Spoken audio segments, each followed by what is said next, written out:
दोस्तों एग्ज़ाम आ चुके हैं सेकेंड ईयर के और अभी तक पढ़ाई शुरू नहीं की।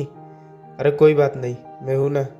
देखो, अगर तुम भी pathology, microbiology, FMT, organelle of medicine, material Medica से परेशान हो चुके हो, कैसे पढ़ना है, क्या पढ़ना है नहीं पता है और एग्ज़ाम आ चुके हैं, तो क्या करना है ये आपको नहीं समझ आ रहा है, तो ये वीडियो लास्ट तक ज़रूर देखना।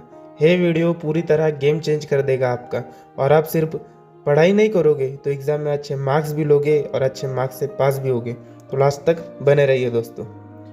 देखिए दोस्तों, अभी जो सीबीडीसी का पैटर्न आया है उसमें सेकेंड ईयर में काफ़ी एडिट सब्जेक्ट भी है। उसी के साथ जो यूनिवर्सिटी एग्जाम के सब्जेक्ट है वो सिर्फ 4 है: pathology and microbiology, FMT, organelle of medicine and material Medica. तो एक एक करके हम उन सभी सब्जेक्ट्स को देखने वाले हैं। तो शुरू करते हैं पैथोलॉजी से। देखिए दोस्तों, पैथोलॉजी एंड माइक्रोबायोलॉजी जो है वो कंसेप्चुअल सब्जेक्ट है। जिस तरह से हमने फर्स्ट ईयर में एनाटॉमी और फिजियोलॉजी देखा, उसी तरह से सेकेंड ईयर में ये सब्जेक्ट रहता है। सिर्फ उन सबका एक कंबाइन वर्जन है और उसमें हमने ये देखा कि बॉडी कैसे काम करती है और बॉडी कैसी होती है। इसमें हम देखेंगे कि बॉडी को डिसीज कैसे कॉज करते हैं। तो इस तरह से ये सब्जेक्ट होने वाला है। देखिए, इसमें प्रॉब्लम क्या होता है, सब्जेक्ट हार्ड नहीं है पर सिलेबस जो है ना वो बहुत बड़ा है, इसीलिए कंफ्यूज हो जाते हैं काफ़ी स्टूडेंट्स और कंफ्यूजन में गलत कर देते। तो आप गलत ना करो, इसीलिए ही मैंने ये वीडियो बनाए। तो लास्ट तक देखते रहिए। देखिए दोस्तों, सबसे पहले जो पैथोलॉजी का पढ़ने का ऑर्डर है उसे सही तरह से पढ़ो। सबसे पहले जनरल पैथोलॉजी खत्म करो, फिर सिस्टमेटिक पैथोलॉजी खत्म करो और फिर लास्ट में माइक्रोबायोलॉजी करो। मतलब जो पेपर 2 है उसे लास्ट में करो। इस तरह से करोगे ना तो समझ में अच्छा आएगा। उसी के साथ पढ़ते समय फ्लो चार्ट्स बनाओ, डायग्राम बनाओ। मतलब डिसीज कैसे हो रहा है, कॉज कैसे है वो समझ लो, इटियोलॉजी क्या क्या है वो सब समझ लो। और अगर माइक्रोबायोलॉजी की बात करें तो किस तरह से जो माइक्रोब्स है उनका कल्चर कैसा है, उनका मीडियम कैसा है, वो सब चीज़ें हम ध्यान में रखते हुए पढ़ेंगे। और देखिए, पीवाईक्यू तो करना ज़रूरी हो जाता है, पर सीबीडीसी का ऐसा हो चुका है ना कि पीवाईक्यू का जो वेटेज है उन लोगों ने कम कर दिया है। तो जो सीबीडीसी के थीम्स है उनको भी इग्नोर करके नहीं चलेगा। तो सीबीडीसी के जो थीम्स है उनको भी फॉलो करो और पढ़ते रहो। और एग्ज़ाम की अगर हम बात करें तो देखिए दोस्तों, मैं सिर्फ बताता नहीं हूँ कैसे पढ़ना है, मैं ये भी बताता हूँ कि एग्ज़ाम में आप कैसे लिख कर आओगे और कैसे पास होगे। इसीलिए अपने सभी दोस्तों को ये वीडियो शेयर कर देना और उनको सबसे सब्सक्राइब करा लेना अपने इस चैनल को। तो दोस्तों, एग्ज़ाम की अगर हम बात करें तो एग्ज़ाम में लिखते समय सिंपल फॉर्मेट में लिखना है: डेफिनेशन, कॉजेस, पैथोजेनेसिस और लास्ट में मार्फोलॉजी एंड कॉम्प्लिकेशंस। इतने ही हेडिंग्स कवर करो, उस हिसाब से लिखो, आप पैथो पास कर लोगे। और माइक्रो में अगर हम बात करें तो माइक्रो में बैक्टीरिया लिखते समय सबसे पहले बैक्टीरिया का इंट्रो, फिर उसका कल्चर, फिर उसका स्टेनिंग, उस तरह से लिखो। मतलब स्कोर सेफ हो जाता है। अभी इसकी पैथोलॉजी की अगर मैं टिप दूँ तो एक डिसीज़ इज इक्वल टू एक 1 पेज शॉर्ट नोट बना लो। इससे आपको लास्ट टाइम रिवीजन में आसानी होगी। अभी हम आ जाते हैं सेकेंड सब्जेक्ट एफएमटी की तरफ। एफएमटी मतलब फॉरेंसिक मेडिसिन एंड टॉक्सिकोलॉजी। तो देखिए दोस्तों, एक रैंक बूस्टर सब्जेक्ट होता है। इसका प्रॉब्लम क्या है, सब्जेक्ट मुश्किल नहीं है पर ये याद नहीं रहता, ऐसी बात है। तो इसे देखते हैं कैसे पढ़ना है। देखिए दोस्तों, एफएमटी को हम टेबल्स एंड हेडिंग्स के फॉर्म में लिख सकते हैं और उसे याद भी कर सकते हैं। जो एक्ट्स एंड सेक्शंस है उनको शॉर्ट पॉइंट में याद कर सकते हैं। जो पॉइजनिंग्स है उनको के क्लिनिकल फीचर्स प्लस मैनेजमेंट को रट्टा नहीं मारना है, उसे लॉजिक से याद करना है। और इस तरह से एफएमटी पढ़ना आसान हो जाता है। और देखिए दोस्तों, एफएमटी स्कोरिंग सब्जेक्ट है तो इसमें हेडिंग प्रॉपर दो, प्रेजेंटेशन अच्छे से करो, एग्जाम में एफएमटी निकल जाता है। एफएमटी में जितना अच्छा प्रेजेंटेशन उतने अच्छे मार्क्स रहते हैं। अभी आ जाते हैं ऑर्गेनल ऑफ मेडिसिन की तरफ। देखिए दोस्तों, ऑर्गेनल ऑफ मेडिसिन सिर्फ एक सब्जेक्ट नहीं है, तो होम्योपैथी का सोल है। और अब होम्योपैथी का सोल को समझो।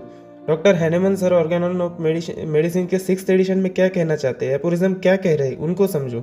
और अगर ऐसा कर सकते हो तो फिर आपका ऑर्गेनोन अच्छा, सिर्फ अच्छा ही नहीं होगा पर आप अच्छा ही होम्योपैथ तक बनोगे। अब आ जाते हैं एग्जाम की तरफ। देखिए दोस्तों, ऑर्गेनल ऑफ मेडिसिन मुश्किल सब्जेक्ट नहीं है पर ये समझ नहीं आता, इसका प्रॉब्लम वही है। और समझ आ भी गया तो इजी मार्क्स हो जाते।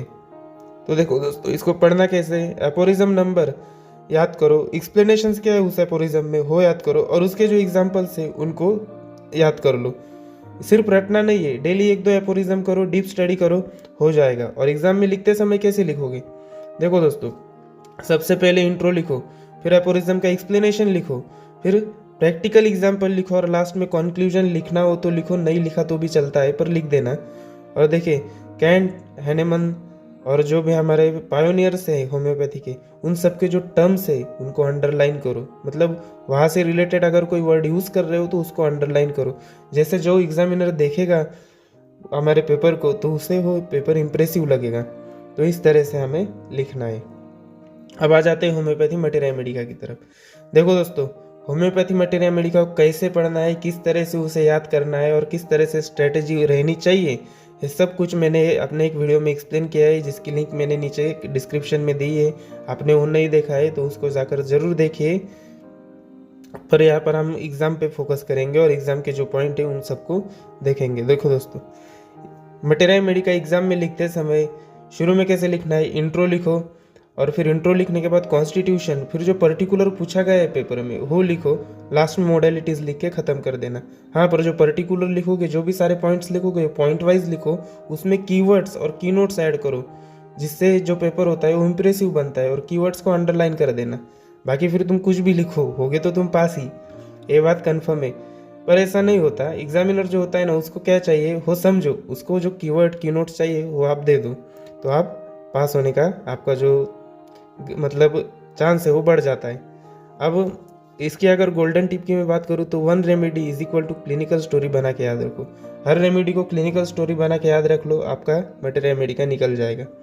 अब देखो दोस्तों, डेली स्टडी प्लान कैसा होना चाहिए। 6 से 7 आवर्स स्टडी इनफ हो जाता है। मॉर्निंग में ऑर्गन और एफएमटी खत्म कर लो, दोपहर में पैथोलॉजी खत्म कर लो, नाइट में मटेरिया मेडिका खत्म कर लो। इस तरह से आपका सेकेंड ईयर का स्टडी हो जाएगा।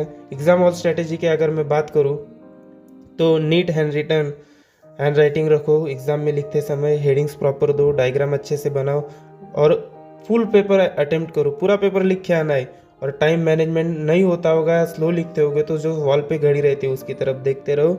इस तरह से आपका पेपर हो जाएगा, सेकेंड ईयर आपका अच्छे से पास हो जाएगा। और सिर्फ पास ही नहीं होगे तो अच्छे मार्क्स लेकर पास होगे, ये बात मेरी तुम याद रखना। अभी दोस्तों, आपका भाई अगर आपके लिए इतना कुछ कर रहा है तो आप मेरे लिए भी कुछ करो। अरे भाई, दबा दो नीचे जो सब्सक्राइब का बटन है उसको, और अपने दोस्तों को भी शेयर करो और सबको बोलो सब्सक्राइब करो और सपोर्ट करो मेरे इस चैनल को। चलो दोस्तों, मिलते हैं अगले नए वीडियो में, तब तक के लिए बने रहे हमारे चैनल पर।